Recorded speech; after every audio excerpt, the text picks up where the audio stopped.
Hi friends, చిత్రకళ లోకానికి స్వాగతం ఫ్రెండ్స్. నేను ఈరోజు ఒక పోర్ట్రేట్ పెయింటింగ్ చేయాలనుకున్నాను ఫ్రెండ్స్. వెరైటీగా గిఫ్ట్ ఇవ్వాలని ఏదైనా మీ ఆర్ట్ ద్వారా కొంచెం కొత్తగా ఏదైనా చేసి ఇవ్వండి అని మా మిత్రుడు ఒకరు కోరారు. అందుకోసం నేను ఒక ఎల్ఈడి మిర్రర్ గ్లాస్ ఫ్రేమ్ను ఎంచుకున్నాను.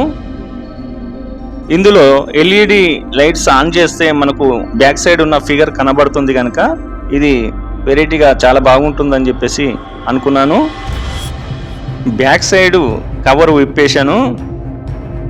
నా దగ్గర ఉన్నటువంటి టెక్స్చర్ పేపర్ పైన స్కెచ్ కూడా వేశాను. చూడండి, పోర్ట్రైట్ పెయింటింగ్ కోసం సాధారణంగా యాక్రిలిక్ కలర్స్ లేదా ఆయిల్ కలర్స్ లేదా పెన్సిల్ ఇంకేదైనా చేస్తారు, కానీ ఇక్కడ నేను స్కెచ్ పెన్నులు తీసుకున్నాను. నిజానికి పోర్ట్రైట్ పెయింటింగ్ స్కెచ్ పెన్నులతో అసలు సాధ్యమేనా కాదా అని చెప్పేసి కూడా నాకు అనిపించింది, కానీ నేను ప్రయత్నం చేశాను. నా దగ్గర ఉన్నటువంటి స్కెచ్ పెన్నులలో అన్ని రంగులు ఉన్నాయి, అన్ని రకాలు వీటితో చేయొచ్చు అని అనుకున్నాను. ఇందులో లైట్ ఆరెంజ్ రంగు స్కెచ్ పెన్ను చాలా ఉపయోగపడింది. ప్రధానంగా అదే తీసుకుని వేస్తున్నాను. చూడండి,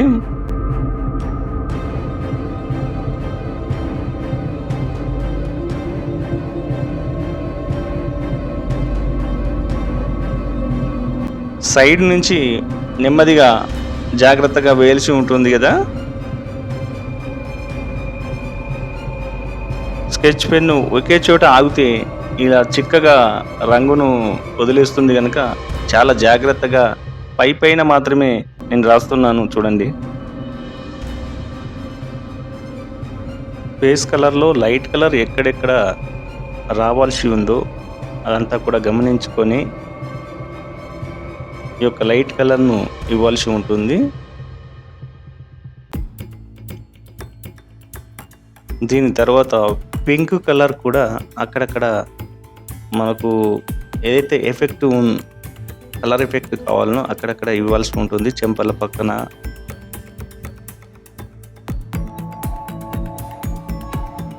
నిజానికి పింక్ షేడ్ వల్ల ముఖానికి మంచి గ్లేజింగ్ వస్తుంది, కానీ అది ఇవ్వాల్సిన చోట ఇస్తే చాలా బాగుంటుంది. నిజానికి పింకు ఇవ్వడంలో చాలా పనితనం ఉంది. ఆ చెంపలకు ఇవ్వడం చాలా మందికి సరిగా రాదు, కానీ జాగ్రత్తగా గమనించి ఇవ్వాల్సి ఉంటుంది. పింకు కలర్ స్కెచ్ ఎక్కడెక్కడ ఇవ్వాలో దాన్ని పరిశీలన చేసుకొని ఇచ్చిన తర్వాత ఇప్పుడు ఎల్లో స్కెచ్ కూడా తీసుకున్నాను. ఆ సైడ్కు మనం ఆరెంజ్ షేడ్ పక్కన లైట్గా ఎల్లో షేడ్ కూడా తీసుకోవడం జరుగుతుంది. ఇది లైటింగ్ ఎక్కడ పడుతుందో అది గమనించుకొని లైట్గా ఈ ఎల్లో షేడ్ ఇవ్వాల్సి ఉంటుంది. నీట్గా అందంగా ఇవ్వండి. తర్వాత తల వెంట్రుకలు వేసేప్పుడు కొంచెం బ్లూ షేడ్ కూడా ఆ మెరుపుకు ఇవ్వడం జరుగుతుంది. అక్కడక్కడ బ్లూ షేడ్ కూడా వేయడం జరుగుతుంది. చూడండి,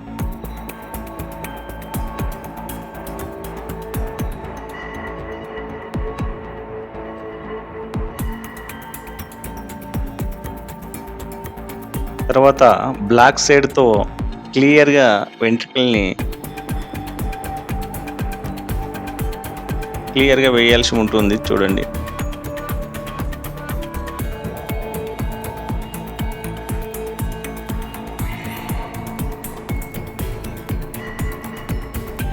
మీసాలకు రంగు వేసేప్పుడు పోలికలు ఎక్కడ కూడా చెదిరిపోకుండా ఆ స్కెచ్ను అనుసరించి జాగ్రత్తగా వేయాల్సి ఉంటుంది. పోర్ట్రేట్లో ప్రధానమైనది కళ్ళ భాగం. ఈ కళ్ళను మరింత జాగ్రత్తగా స్కెచ్ అవుట్ కాకుండా సున్నితంగా వేయాల్సి ఉంటుంది. ఇక్కడ చాలా ఓపిక అవసరం. కాస్త విశ్రాంతి తీసుకొని అయిన తర్వాత కూడా వేయండి అవసరమైతే. ఓపిక ఉంటే చక్కటి బొమ్మలు వేయడానికి ఆస్కారం ఉంది. కలర్ స్కీమును గుర్తించాలి, లైటింగ్ ఎఫెక్ట్ను గమనించాలి. కలర్ యొక్క బ్యాలెన్స్‌ను ఖచ్చితంగా మీరు గమనించాల్సి ఉంటుంది. అదేవిధంగా ముఖ్యంగా మనస్సు ప్రశాంతంగా ఉంచుకోవాల్సి ఉంటుంది. ఏకాగ్రత కోసం మీరు పోర్ట్రేట్ చేసేప్పుడు ప్రత్యేకమైన స్థలాన్ని ఏర్పరచుకోవాలి. ఎలాంటి డిస్టర్బెన్స్ లేకుండా చూసుకోవాల్సి ఉంటుంది.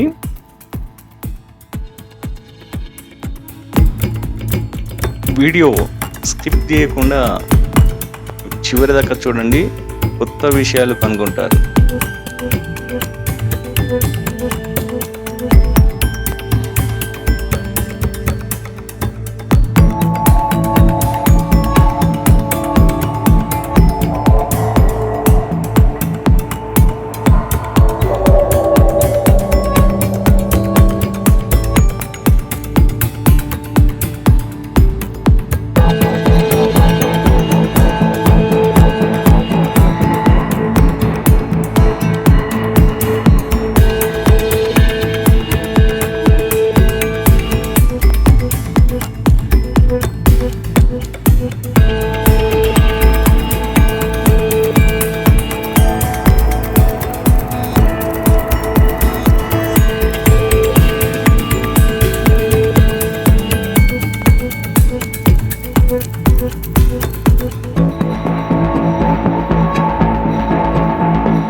బ్యాక్గ్రౌండ్ కలర్స్ అనేది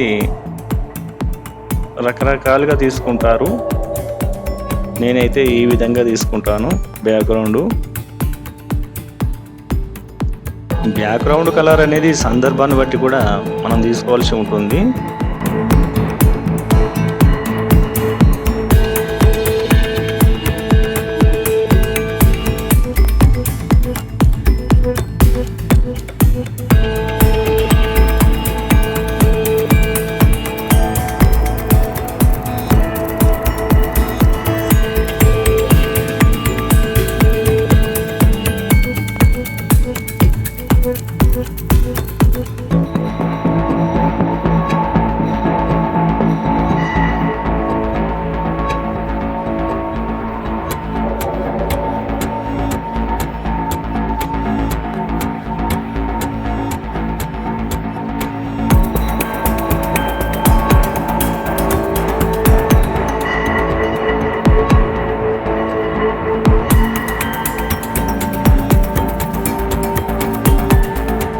పెయింటింగ్ అయితే కంప్లీట్గా పూర్తి చేయగలిగాను. ఈ పెయింటింగ్ని ఇప్పుడు ఫ్రేమ్లోకి మార్చి మీకు చూపిస్తాను, చూడండి.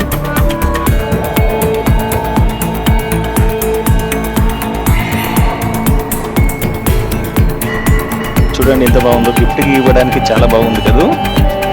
చూశారు కదా. ఈ వీడియో మీకు నచ్చితే లైక్ చేయండి, సబ్స్క్రైబ్ చేయండి, షేర్ చేయండి. మీ అభిప్రాయాన్ని కామెంట్ రూపంలో మాకు తెలియజేయండి.